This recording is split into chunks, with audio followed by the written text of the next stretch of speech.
सूर्यकुमार यादवचा पत्ता कट? संजू सॅमसन होणार टीम इंडियाचा नवीन कॅप्टन. पण नेमकं असं काय घडलंय तेच पाहूया या व्हिडिओमध्ये. Team India T20 world cup जिंकते. सगळीकडे जल्लोष सुरू आहे. खेळाडू ट्रॉफी उंचावत आहेत. आणि तेवढ्यात प्रेस कॉन्फरन्समध्ये एक पत्रकार असा प्रश्न विचारतो की खोलीत एकदम शांतता पसरते. प्रश्न होता, सूर्यकुमार यादव, हा तुमचा शेवटचा T20 वर्ल्ड कप होता का? आता जिंकलेल्या कॅप्टनला असा प्रश्न विचारायची हिंमत सगळ्यांकडे नसते. पण हा प्रश्न उगाचही नव्हता. कारण मागच्या 2 वर्षात सूर्यकुमार यादवची फॉर्म थोडी खाली आलेली दिसते. एक काळ असा होता की सूर्यकुमार मैदानावर आले की गोलंदाज आधीच टेन्शनमध्ये असायचे. कारण हा माणूस 360 डिग्रीमध्ये शॉट मारतो. कधी स्कूप, कधी रिव्हर्स, कधी कव्हरवर षटकार. कधीकधी तर असं वाटतं की बॅटिंग नाही चालू, क्रिकेटमध्ये वायफाय लागलंय आणि बॉल कुठेही कनेक्ट होतोय. पण क्रिकेटमध्ये एक गोष्ट कायम असते. फॉर्म तात्पुरता असतो, क्लास कायम असतो.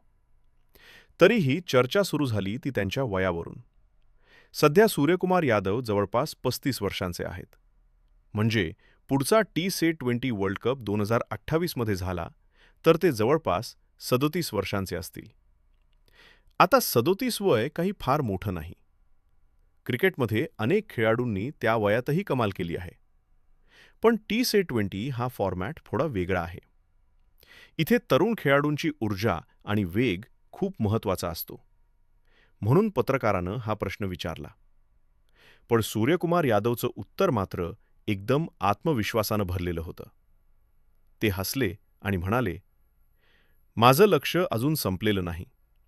मला 2028 वर्ल्ड कप आणि 2028 ऑलिम्पिक जिंकायचं आहे. आता हे ऐकून पत्रकारही 2 सेकंद शांत झाले असतील.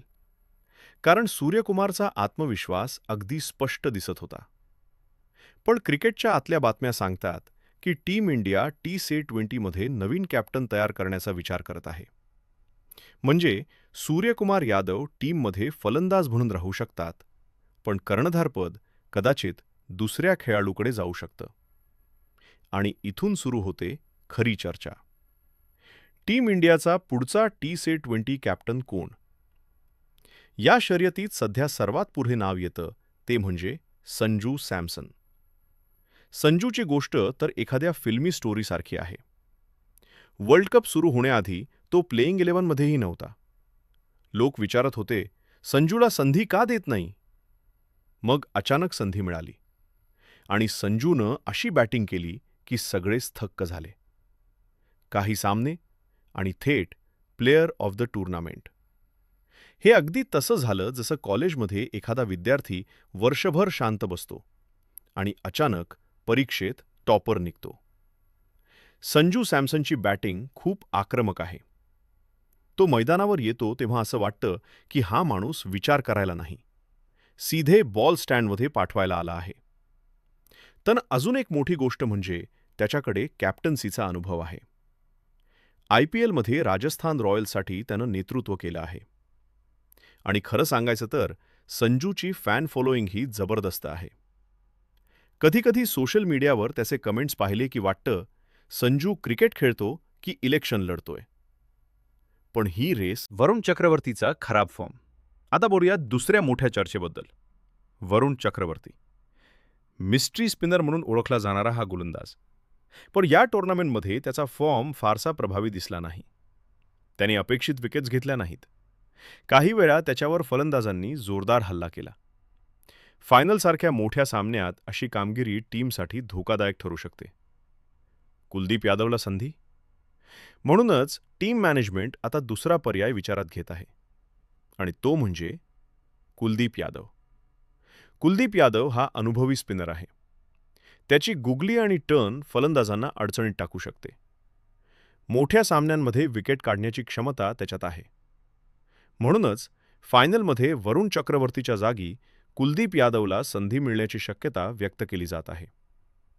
बाकी गोलंदाजी अक्षर पटेल, मिडल ओव्हर्समध्ये रन रोखण्यासाठी महत्त्वाचा.